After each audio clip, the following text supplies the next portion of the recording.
Good morning, everybody. Welcome to the Great Hall here in Old Town Hall, the oldest serving masonry town hall in the country, by the way. I want to acknowledge some of my colleagues who are here this morning. We have City Council at Large Noel DeBona, Ward 1 Councilor Dave McCarthy, Ward 5 Councilor Dan Minton, all of whom support each and every appropriation we put before them for public safety. With me also today we have Ed Kelly.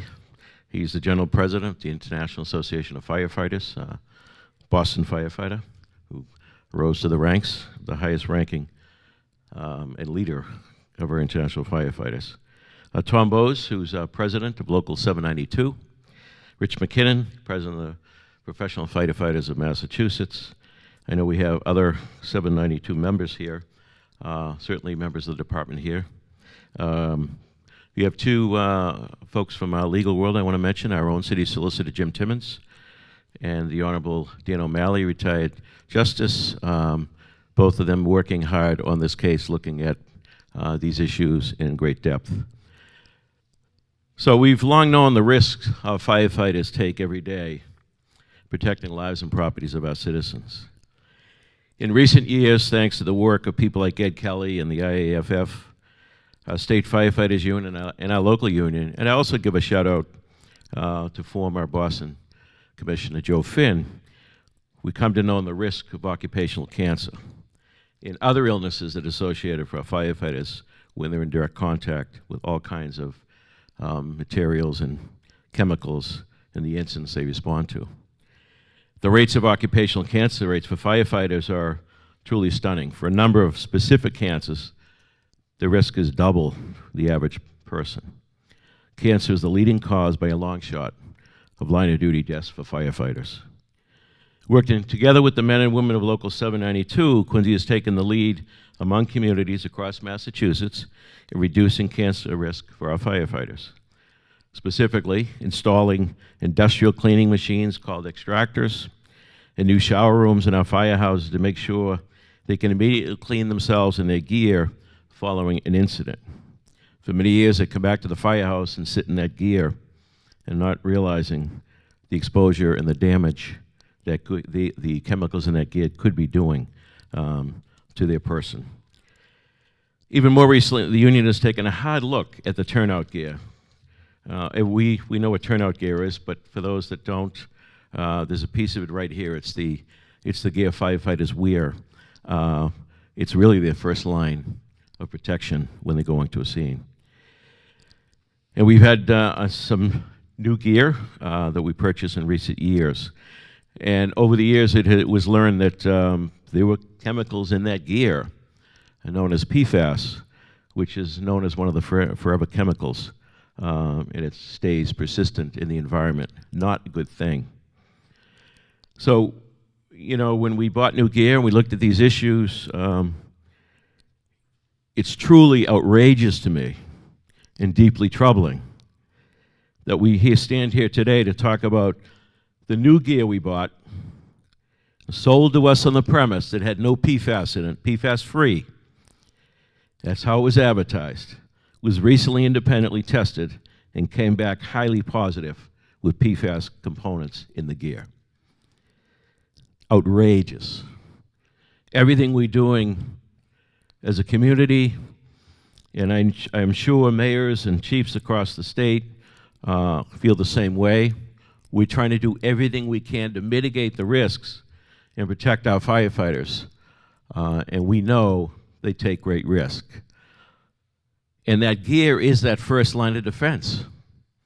Obviously, apparatus is important and all the other pieces, but the gear is their personal line of defense. So what an outrage and betrayal by this company. 792 took it upon themselves to send a sample of the gear to respected University of Notre Dame Professor Graham Peasley. It was Professor Peasley that found that the materials tested positive with high levels of PFAS in the outer liner of the turnout gear.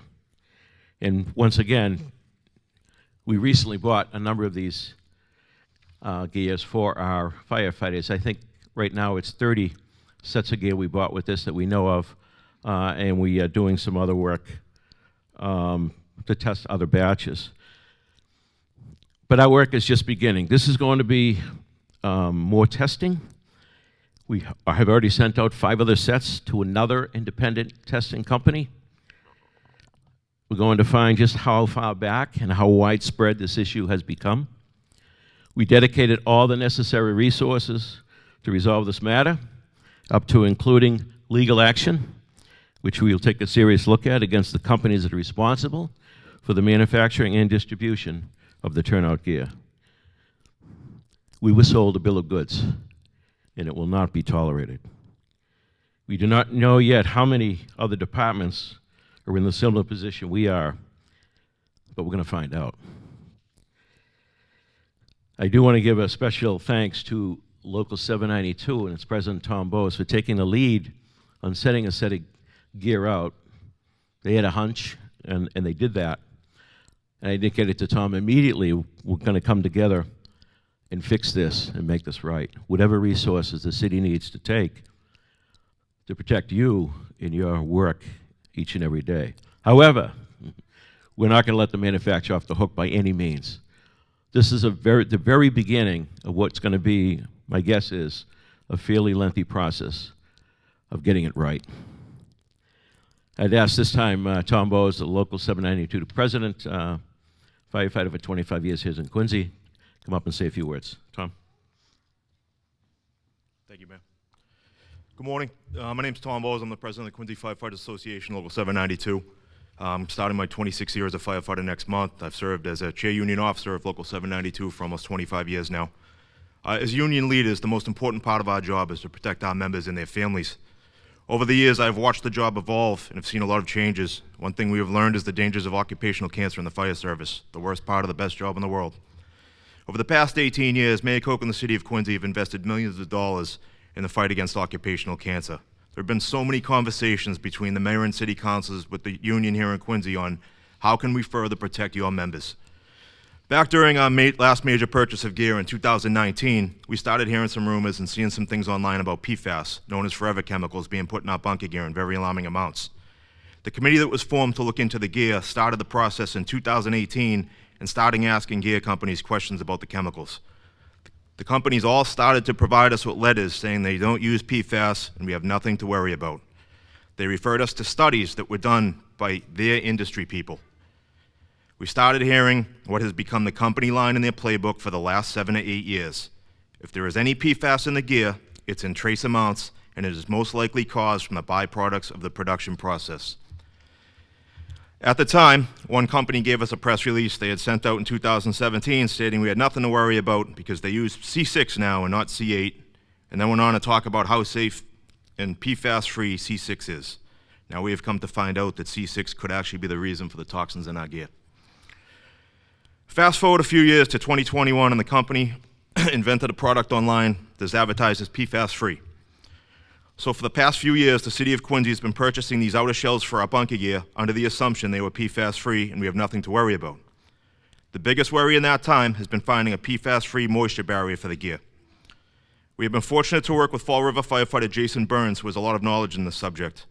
In recent years, Jason has been helping us try and find clean gear that includes a clean moisture barrier.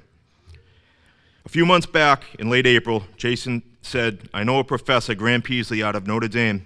I want you to have a conversation with him and send some gear out for testing."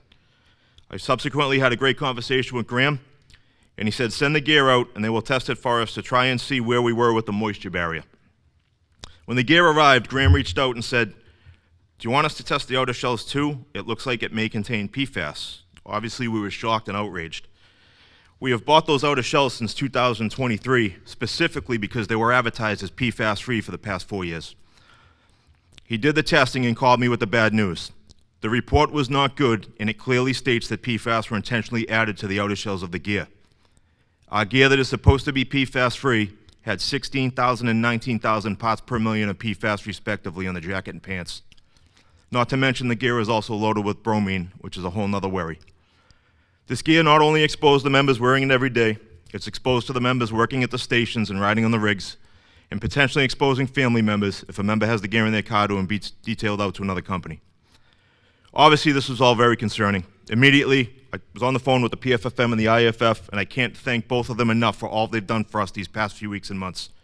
Firefighters in this state, in New England, and across the country are in great hands with guys like Rich McKinnon, Jay Colbert, and Ed Kelly leading the way. These guys have made health and safety of firefighters a top priority, and there are no better union leaders in the country than men up here behind me. These last few months dealing with this issue has been frustrating, angry, and truthfully sad seeing what these companies continue to pull. I've lost sleep the last few weeks thinking about some of our newest members have been exposed just by putting their gear on to respond to a call, and I worry what happened hasn't happened just here in Quincy. We all knew the inherent risks of coming on this job. Wearing toxic chemical-filled gear wasn't one of them. Mayor Koch, the Quincy City Council, and the taxpayers of Quincy have all had our backs investing in our protection against occupational cancer, but yet the gear they are buying that is advertised as PFAS-free is actually loaded with these chemicals and many other harmful chemicals. It's not right, and it has to end now. We can't thank Mayor Koch, President Kelly, VP Colbert, President McKinnon, Jason Burns, Graham Peasley, Hunter McMillan, the staff at Forever Analytical, and all the attorneys involved in this effort for what they are doing for us in this fight. There is no doubt we have the best mayor and city council anywhere in the state or country. We would also like to thank the Quincy Fire Cancer Foundation, who is going to pay for all the follow-up gear and future testing of the gear. If you are a local president out there and hear about this, go out and get a set of gear tested. Don't just take the company's word for it anymore. Just because some laws may have changed in regards to the gear, it doesn't mean these companies are going to be truthful with you anymore. The testing is inexpensive and is going to give you and your members peace of mind moving forward. Here in Quincy, we plan to buy gear in smaller batches and send a randomly selected set out for testing to make sure we are protected. We have proven that we were lied to and sold 30 sets of toxic gear, and as we speak, there is ongoing testing on sets of gear from every batch of gear we have bought since 2023 under the same assumption of it being sold as PFAS-free. No matter what the final number of toxic sets we were lied to about ends up being, any department being lied to about one set is one set too many. In closing, I would like to ask all of you to keep our members and firefighters across this state and country who are fighting occupational cancer, who have fought the valiant fight and lost, in your thoughts and prayers. Two of our active members, both great guys with wives and kids, are in the fight to their lives against occupational cancer, as are some of our recent retirees and our extended fire family members, including wives here in Quincy. We think about each of them every day and the fights they're going through, and after seeing what the hell just happened, we wonder if some of this sickness could have been avoided. These companies are paid to protect us, the protectors, and they have failed miserably. We do this job because we love helping people. All we ask is to be protected. We look forward to working with Mayor Koch and the City of Quincy to fight against these companies. Thank you.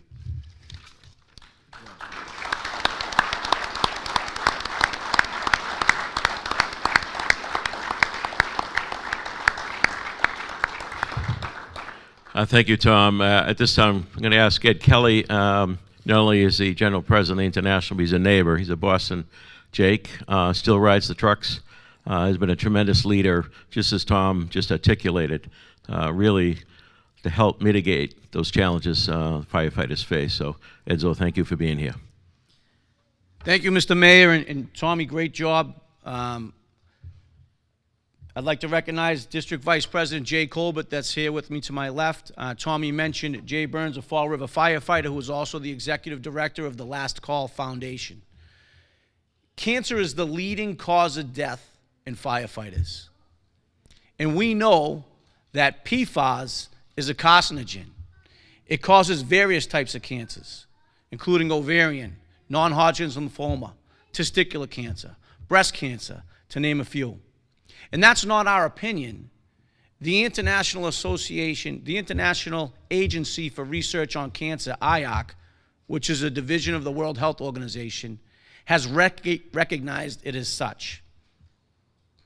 The question that is obvious to us is that why would we have carcinogens intentionally infused into our personal protective equipment? It's a valid question. 4 years ago, with the help of the Last Call Foundation, who, with Diane Carter, who's the wife of a Worcester firefighter that fought cancer, brought to light the fact that our gear is loaded with PFAS, a known carcinogen. For the last 4 years, the IAFF, the union, the parent group of the Quincy firefighters, has fought the battle to eradicate PFAS introduction into our personal protective equipment, our bunker gear that you see to my left, your right. The reason that our gear has this PFAS carcinogen introduced into it was because of a standard which governs how that gear has to be made by the National Fire Protection Association. We fought hard for over 4 years to get that standard changed. We successfully did that 10 months ago. Now, we still have legacy gear that's in the firehouses. The standard that has changed allows a grandfathering window where for over about another 18 months, PFAS-infused gear can still be purchased. In the course of changing that standard, we've also successfully created a banned substance list of chemicals, dangerous chemicals, that cannot be introduced into bunker gear in the future. But it's always going to be a challenge ensuring that different types of hazardous chemicals who are not on that banned substance list will be introduced in the future. It's a constant challenge for us to police that. Now, we as firefighters all across the country, all across the world, have to deal with this issue. But in places like Quincy, Massachusetts, we have a city with leadership like Mayor Tom Koch, who makes our health and safety a priority. And by championing that health and safety, brought to the City Council a proposal to fund new gear, PFAS-free, carcinogen-free gear for the Quincy firefighters. Kudos and thank you for what you've done, not just in this, but in every issue with the fire service. But they were lied to. Point blank, they were lied to. And to their great credit, the Quincy Firefighters Union, under the leadership of President Tom Bowes, had that gear tested using a credible scientific method out of Notre Dame University, and conclusively showed that there is clearly PFAS in that gear. Not only do we have to do better, we have to hold these corporations accountable that are essentially lying to us. It's not fair. Many of us have been on the job for decades, like President Bowes said. Our exposure to this gear that's been loaded with PFAS for many of us is decades-old exposure. And I know firefighter John Christiani, who's in the front row here, has been battling cancer for many years here in Quincy. And many other Quincy firefighters and firefighters throughout North America have succumbed to the job-related cancer. The battle that we have is not going to end. We will not rest. We owe it to each other. We owe it to each other. We die for strangers. We're sure as heck going to fight for each other. And as we fight to eradicate cancer from the fire service and get this PFAS out of the gear, we're fulfilling our role to the people that we took to protect them. Because when we wear this gear, we wear it into your house. We unfortunately are exposing you sometimes on medical calls, sometimes at car accidents. We need to protect not only ourselves, but the public as a whole in this battle. And that's why I want to thank Mayor Koch for your leadership. In my opinion, I think you're going to go down in history as one of the greatest mayors in this country, especially the city of Quincy. Thank you.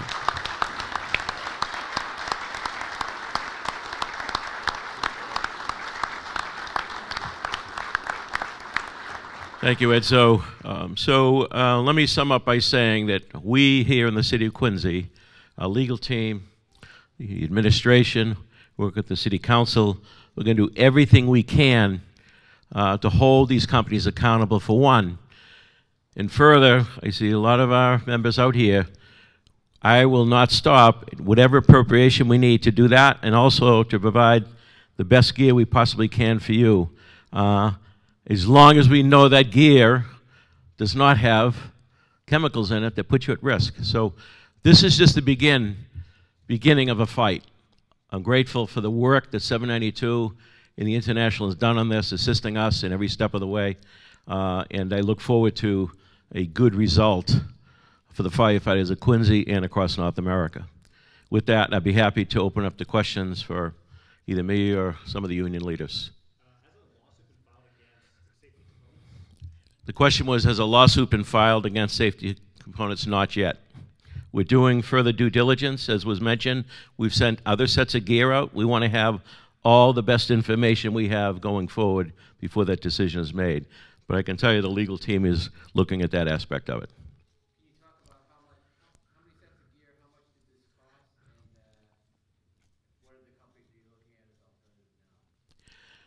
Question was how many sets of gears, how much was the cost, and as was mentioned, 30 sets of gears that we know of. So that's why we're doing further testing with some of those other batches that we have purchased over the years. So I don't know, Chris Walker, if you have an estimate on the numbers. The gear is not cheap, but that will not be that will not hold us back from buying the best for our firefighters who want to make this right.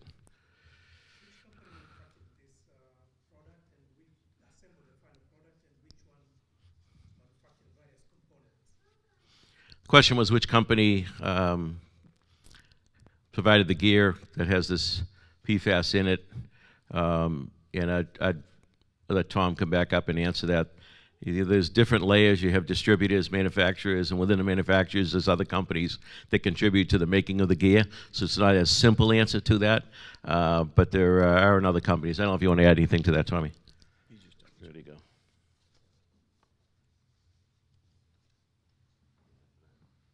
Yeah, just to add to what the mayor had to say, we're testing approximately 80 sets of gear.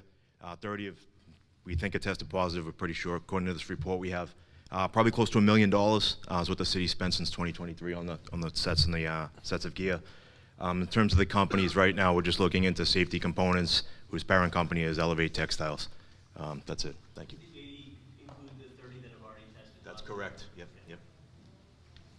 Do you have a message for other departments who may hear this story, what their best method of going about testing their own gear? I'll let Ed Kelly handle that one.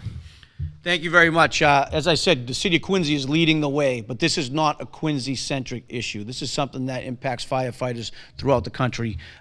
We're still researching how many fire departments have bought this particular type of gear off of this company. We know that other companies have made similar commitments that their gear was PFAS-free, all of which has to be tested. To answer your question, we recommend that you use an independent laboratory to test this gear after it's been delivered. We don't want them to send a set of gear to the department to be tested and then do another run, and that's what the gear we get. We want to take, our recommendation is if you're going to buy 40 sets of gear, buy 41 and pick one in the middle and send it out to be independently tested by a credible laboratory that can specifically define what and if there are hazardous chemicals in that gear. I'm guessing the 80 that are being tested are taken out of circulation currently, and I'm wondering what the firefighters are wearing right now. Are they wearing gear that you feel confident does not have PFAS in it, or do you think that basically, is this an industry-wide issue that basically it's all got PFAS? Is there anything, you bought something that you thought was free, and it turns out even that wasn't? What are they wearing now? Our guess is, the question was, what are we doing with the testing, the gear that's being tested, what are the members doing out on the streets without their gear while it's being tested? Currently, all members, thanks to Mayor Koch and the City Council, have 2 sets of gear. Even though they're probably contaminated, they have 2 sets of gear, so we're able to send a set out, and they can use their backup gear in the meantime. We have the extractors at the stations, like the mayor mentioned. They can come back, wash that gear, and then get back in service as quickly as possible. The reality is all of the bunker gear that firefighters are wearing throughout North America is loaded with PFAS. This run that the mayor has funded and bought that was allegedly PFAS-free is the next hopeful generation of removing these harmful chemicals. So the reality is every set of gear you see basically throughout North America is loaded with PFAS. Chemical in this new gear? Is it a new kind of The, so there's various types of chemicals. PFAS is one that we know was infused into the production of this gear for decades. Allegedly, that particular chemical was removed with this set of gear that was purchased here in Quincy. The testing revealed that, in fact, it was treated with this chemical. We have other dangerous chemicals, groups of chemicals, like flame retardants, that are even more harmful to our health than PFAS, that we've found in sets of gear that have been tested. So we not only have to worry about the PFAS, which is what we've identified in this set of gear, we have to worry about those other harmful chemicals, such as flame retardants, that have been introduced into this bunker gear. But when do you mind when you read about this mess? Well, that dates back a little bit, when the reality of the fact that we've been wrapping ourselves in carcinogens for decades. For me, it helped explain a lot why so many of my friends and brothers and sisters were dying of cancer. Because the most consistent exposure we would have is simply donning and doffing the gear run after run after run as a firefighter. And as that gear wears and breaks down, those chemicals become airborne, and we ingest them, we inhale them, they float throughout the firehouse. Our apparatus is covered in them. So we get absorption exposure when we're sweating and we're working in the gear. We have inhalation exposure, and we ingest it as well. So it's what went through my mind. I was more hurt than mad. It begged the question, how could we possibly be putting these dangerous chemicals into our gear on purpose, knowing that we're going to wear it day in and day out for our whole lives, basically, our whole working lives? So yeah, I mean, I want people held accountable, and I want change, more importantly. I don't want to expose the next generation of firefighters that are coming on needlessly. I would presume that the city and the department have reached out to the manufacturer. Have they responded? What has their response been to you if they have responded? When you brought up these concerns.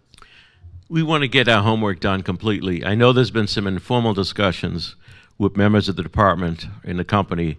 We have not had formal discussions between the city administration and the company. So as we get the results of these next group of gear being tested, that will further our information and our due diligence then to go before. And whether we do informal meetings, when we're going to file a lawsuit, whatever it may be, we're going to be an agent of change in this business, just as Edso just articulated so well. You know, we're asking our firefighters to go to a scene inhaling smoke and all kinds of materials and hazardous materials and chemicals. To have those chemicals in their gear is outrageous. And the big question is whether this PFAS was intentionally put in the gear or accidentally get in the gear through manufacturing. I don't know enough about that world. But if it was intentionally put knowingly by these companies, then there was going to be one hell of a lawsuit. Anybody else? Scott? Did the city pay extra because the gear was supposed to be PFAS free? I don't believe so. I think it was sold as PFAS free, but I don't think there was much of a difference in the cost of the gear. One more for Ed. You talked about departments going testing it out, almost kind of saying it's on departments and kind of make sure it's PFAS free. I mean, does this Quincy example kind of raise questions whether the new world, I mean, with all these companies, a lot of companies are offering PFAS free gear. I mean, can we trust it? Can we trust any of this? I mean, what do you think is happening here? The question is, can we trust the manufacturers? The answer is no. Simple. No, we cannot trust them. We have to do independent testing on our own and ensure that what we're being told is true. What we're being told that it's chemical free, dangerous chemicals are not infused in that gear. We cannot trust the corporations to tell us the truth. They have failed us too many times.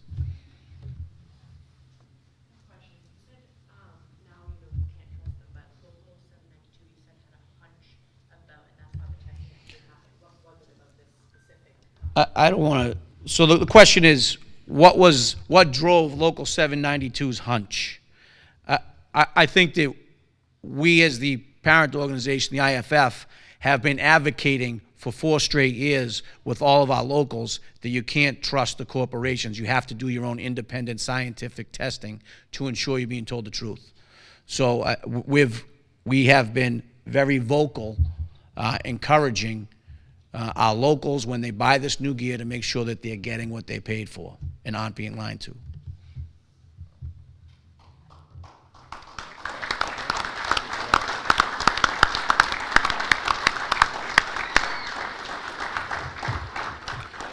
With that, we'll conclude this press conference. To the men and women who serve here and all over the place, we have your back. We're not going to stop until we get this right. Thanks for your service. God bless.